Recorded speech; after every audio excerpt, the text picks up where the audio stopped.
students, welcome to Economicspedia. So today we are going to discuss the Mundell-Fleming model. I'm not going to discuss the basic theory of the model, but here I'm going to discuss some of the special cases of the Mundell-Fleming model. Now one good news for everyone, you can have the notes on this topic that I'm teaching you today. All you have to do is contact us through mail ID, that is ecopedia02@gmail.com, or you can also contact us via WhatsApp. The number is appearing on your screen. Do contact if you want the notes on this topic and in any of the previous topics as well. Okay, so starting with today's discussion, Mundell-Fleming model. The cases that I'm going to discuss today is related to the two cases that I'm going to discuss. Okay, now the basic concepts that you need to know before entering into this discussion is what is the exchange rate. I'm going to denote the exchange rate as E. Okay, exchange rate is what? It is rupee by dollar. That means the domestic currency divided by the foreign currency is our exchange rate. Okay, so this is the exchange rate that we're going to discuss, and it will be needed into our discussion as well. The next thing that you need to remember is the balance of payment curve, or that I'm going to write as BP curve. Now BP curve is a function of the interest rate. So here I'm not going to include my interest rate into BP curves discussion. So I'm going to take the perfect capital mobility case. So since we are discussing the perfect capital mobility case, that means here there will be an inflow of the foreign exchange reserves without any obstruction. So that's why here the BP curve will be parallel to the horizontal axis. That means here the BP curve will be perfectly horizontal. Alright. Now the next thing that I'm going to discuss and that I'm going to take into account is the flexible exchange rate. So perfect capital mobility along with the flexible exchange rate. So I'm just erasing this part.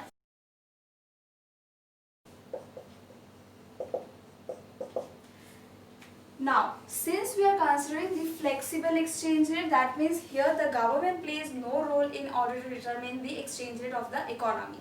Or in other words, we can say here, what's the endogenous variable? The endogenous variable is the exchange rate. And what's the exogenous variable? That's the money supply. Okay? So, endogenous variable is my exchange rate, that is going to get determined by the demand and supply of the foreign exchange. And the exogenous variable into today's discussion is the money supply. Okay, so this is the exogenous variable.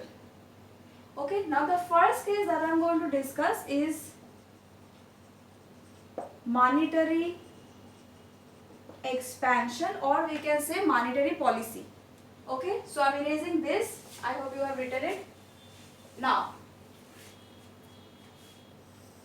let me draw a figure so that you understand. What I said, the BP curve will be horizontal. So BP curve here is 0, and at this point my interest rate is equal to the R star. That means the domestic interest rate is equal to the market interest rate or world interest rate.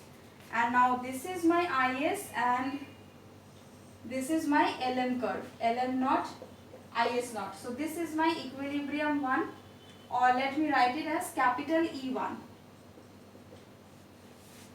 Okay, so this is my equilibrium point. Let me mark it as point 1. Now this is Y1 and this is R star. So this is the equilibrium situation. Now what I am saying, monetary expansion. So there is an increase in money supply. Now with an increase in money supply, obviously the LM curve shifts rightward. Let's say it has moved to LM1. Now where the equilibrium is now, it is right over here. where the IS and LM curve are intersecting. So at this point and this point, this is Y2, this is, let's say, R2. Okay. Now what you can see is that R2 is less than R star, isn't it? What does this mean? My domestic rate of interest is lesser than my world rate of interest. So what will happen? The domestic investors are not getting any incentive to invest in their country. So what is happening? The domestic investors are going and investing abroad. Okay. So due to this, what I can say is there is a capital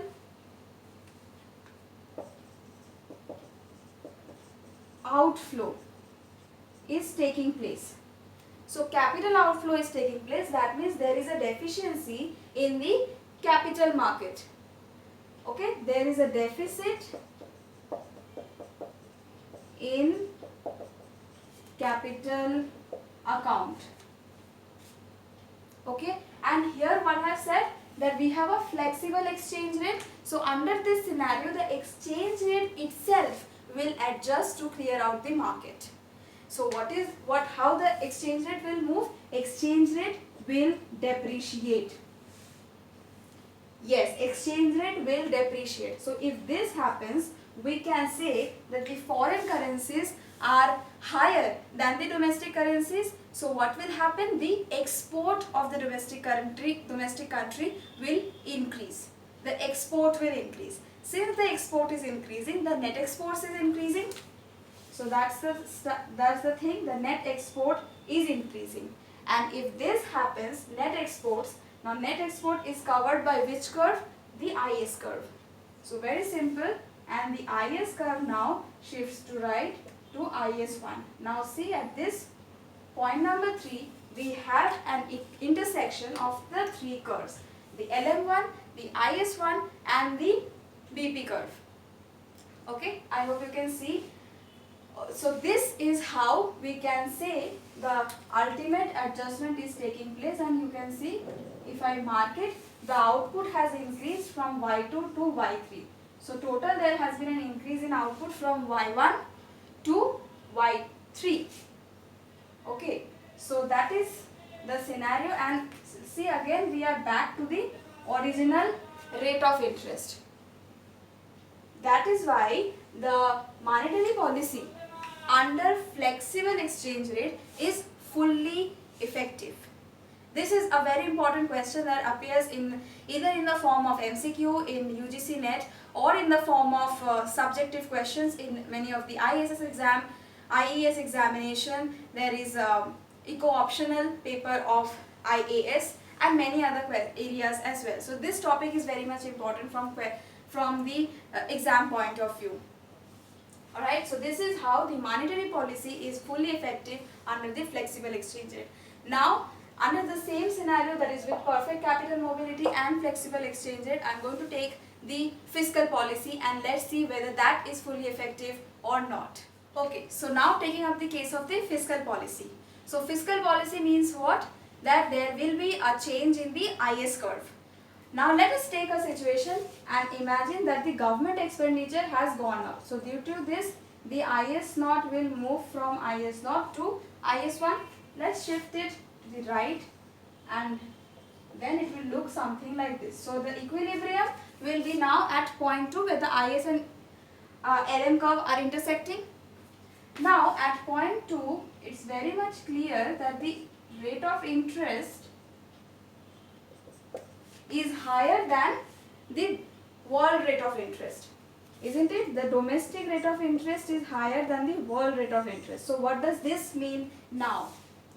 In the previous case, what happened? Capital outflow, because this sign was the negative, the opposite one. So here what will happen? Capital inflow will take place. Since the domestic rate of interest is higher than the world rate of interest, so what is happening? The foreign investors are also taking an interest to invest in our country, and the domestic investors is also investing in the domestic country.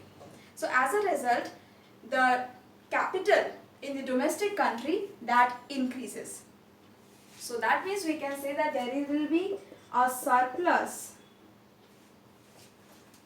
So there will be a surplus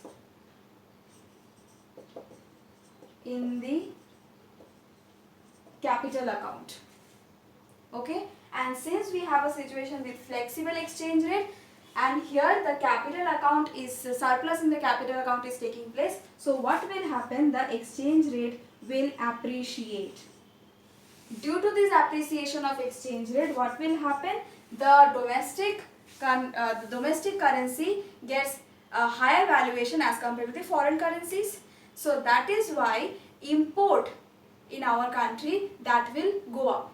Import of the domestic country will go up, and if the import goes up, what happens to the net export? That goes down, right? And if the net exports is going down, so which curve is the one that is going to affect it? That will be the IS curve again. So it's very simple. So first the IS curve moves to the right. Now due to this appreciation of the exchange rate, what is happening? The IS curve moves to the left, but at the same magnitude that is moved to the it had moved to the right. So ultimately the equilibrium is at point 1. That means at point 1 we have the same level of the output, that is at y1, and the rate of interest is r star. So we can say that in the fiscal policy under flexible exchange rate, it is fully ineffective. The output increased, but again due to flexibility of the exchange rate, here the flexibility of exchange rate is visible. Due to that, the increase in output goes away and it comes back to its original situation. So fiscal policy under flexible exchange rate is not fully effective. So this is about the perfect capital mobility and flexible exchange rate combination, the two cases we just did. One is with respect to the monetary policy and the other one is with respect to the fiscal policy. Now if any one of you is interested to having the notes on this, you can simply contact us through our official mail ID, that is ecopedia02@gmail.com, or you can WhatsApp us. The number of the WhatsApp is appearing on your screen. Do contact us. And if you have any other kind of queries related to economics or related to Economicspedia, that's our platform where you can have the access to everything that you want. All you have to do is contact us through our official mail ID, that is ecopedia02@gmail.com. And thank you for watching this. See you in the next one.